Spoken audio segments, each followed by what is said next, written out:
Okay, so admittedly, our Gatsby time was a little haphazard, but I think that we've done a good enough job. We got through the characters, we got through a couple of the key scenes, we got your questions answered, which were exceptional. Thank you very much. We'll just do a little wrap up here to put a little bow on it and maybe prepare you for the essay exam. Last 2 pages. Let's face it, if we were just to write down the plot of this book, it could be the plot for a low-grade movie. Maybe that's why so many low-grade movies have been made. It could be the plot of a soap opera. It's pretty cheap, right? But what makes it so great? Well, the poetic language is stunning. F. Scott Fitzgerald is really the master of the verb. And he wrote about verbs and how important they were to beautiful writing. And of course, the theme is eternal. Maybe the theme, I think it's one of these works where the theme gets more and more relevant every year that goes past. It's a little bit of a sad story about the history of this book.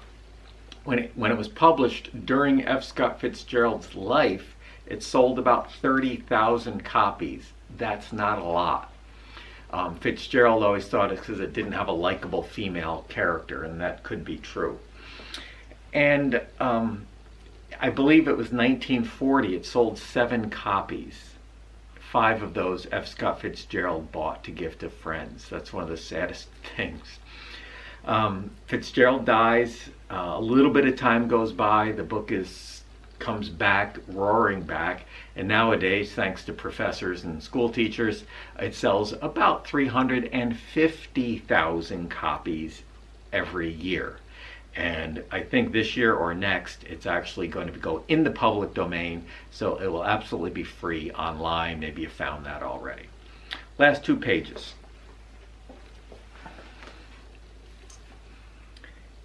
Gatsby's house was still empty when I left.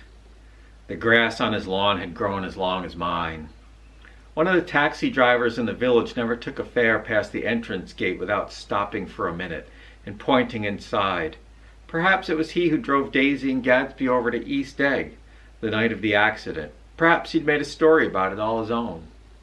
I didn't want to hear it, and I avoided them when I got off the train. So Nick's saying goodbye to the East. I spent my Saturday nights in New York because those gleaming, dazzling parties of his were with me so vividly that I could still hear the music and the laughter faint and incessant from the garden and the cars going up and down his drive. One night I did hear a material car there and saw its lights stop at his front steps, but I didn't investigate. Probably it was some final guest who'd been away at the ends of the earth and didn't know that the party was over. On the last night, with my trunk packed and my car sold to the grocer, what car symbolism? Cars in this book symbolize the rich dominating the poor. Tom has a car accident on his honeymoon. He had the chambermaid in the car. Daisy drives over Myrtle in a car. George Wilson works basically in a landfill in a rundown garage working on rich people's cars. Nick Carraway. Nick sells his car at the end. His name is Carraway, or Caraway, spelled Carraway. And this is a symbol of him turning his back on the rich. And I say, good for him. I went over and looked at the large, incoherent failure of a house. It failed. It didn't get Daisy. On the white steps, an obscene word scrawled by some boy with a piece of brick stood out clearly in the moonlight, and I erased it, drawing my shoe raspingly across the stone. Nick is loyal to Gatsby right to the end. He reunited Daisy with him. He told Gatsby that Gatsby was worth the whole damn bunch put together. On the second page of the book, Nick says, no, Gatsby turned out all right in the end. It's the foul dust that floated in his wake that preyed on his dreams. So even at the end, Nick is erasing the dirty word, even after Gatsby's dead. Nick shows up at the funeral. He tries to get others to come. Then I wandered down to the beach and sprawled out on the sand. Most of the big shore places were closed now, and there were hardly any lights except the shadowy, moving glow of a ferry boat across the sound. And as the moon rose higher, the inessential houses began to melt away until gradually I became aware of the old island here that flowered once for the Dutch sailor's eyes. Nick is going back to the original American dreamers of New York City.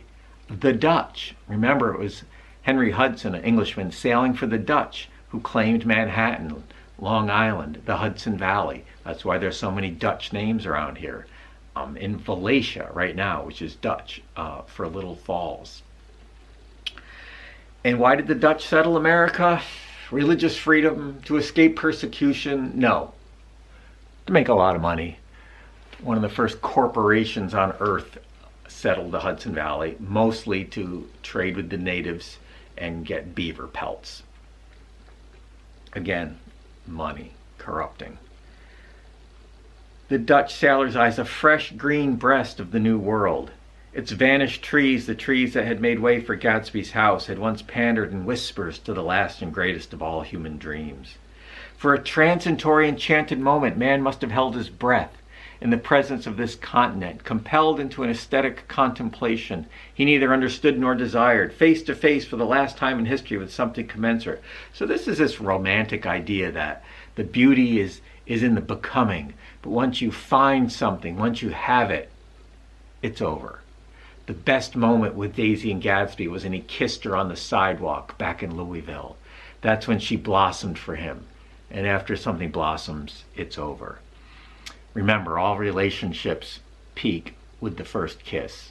It's all downhill from there.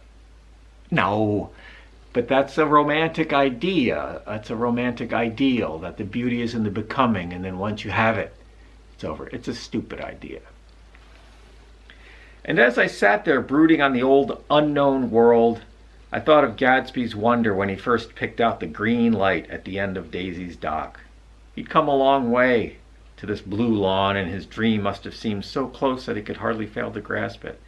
He did not know that it was already behind him, somewhere back in the vast obscurity beyond the city, where the dark fields of the Republic rolled on under the night. Gatsby believed in the green light, the orgastic future that year by year recedes before us. It eluded us then, but that's no matter. Tomorrow we'll run faster, stretch out our arms farther, and one fine morning... Now the book almost ends on a happy, positive note, like, yes, someday. So we beat on, boats against the current, borne back ceaselessly into the past. As I said at the beginning of our time with The Great Gatsby, I encourage you to reject the idea that our dreams are all behind us. It's a sad book, it's a dark book, but it's a very good book. So just to wrap up here on the American dream, Fitzgerald's message is that the American dream is a myth. It's something that never was. The idea that you can go from being a poor person like Jay Gatsby and work your way up and become rich and get the girl, no. He didn't even really work his way up. He had to turn to crime in order to make money. And then he still didn't get the woman. Fitzgerald is saying that to join the upper crust of society, it's not going to happen because it's a closed group. And somebody like Gatsby, an interloper, an invader, gets taken care of one way or another. Fitzgerald's also saying that this upper crust is just that. It's a crust. It's a nasty crust. I mean, if this is what rich people are like, Tom and Daisy and Jordan, I don't want to hang out with them. I'll stay middle class or poor. They're better than these people.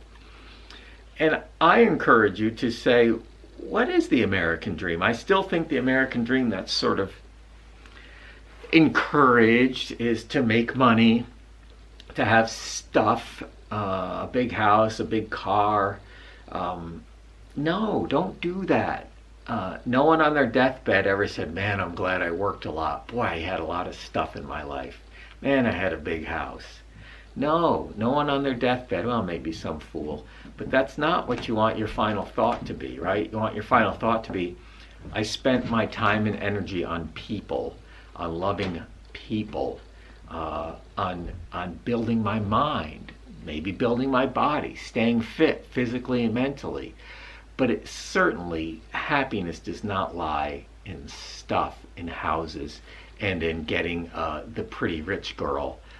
As much as they may have loved each other, I don't know. I mean, that's again, the split is that, yeah, it's a beautiful love story. Yeah, it's a stupid love story. But the American dream is a myth, right? Your chances of rising up the social and economic ladder, Gatsby has to commit crime to do it. And who would want it anyway once you get there, right? These people are not desirable. And it's all a myth, and you have to be a phony like Gatsby in order to be there, right? And think about, well, I don't want to go on a rant against people who have accumulated a lot of wealth, but oftentimes bad things have to happen to somebody somewhere for somebody to make a lot of money. But not always. That's not always the case. So the American dream is a myth. F. Scott Fitzgerald is writing this book in many ways as opposed to a very wildly popular set of stories from when Fitzgerald was a kid. They're called the Ragged Dick stories. And in every one, some kid works hard, shining shoes, and someday owns the shoe factory. Or works hard, carving things. Next thing you know, he's a furniture mogul. The idea of hard work, and it always pays off. Hard work does pay off. It does. But you shouldn't be doing it to get rich, because once you get there, well, it's not going to be enough, like in the Rocking Horse Winter. Or it'll be dissatisfying, so you'll drink and have affairs like Nettie Merrill. So maybe that's our theme of the semester, certainly the theme of The Great Gatsby, and hope you enjoyed it, and I think that's it. So that was maybe not the greatest Great Gatsby lesson ever, but we'll call it a good Great Gatsby lesson.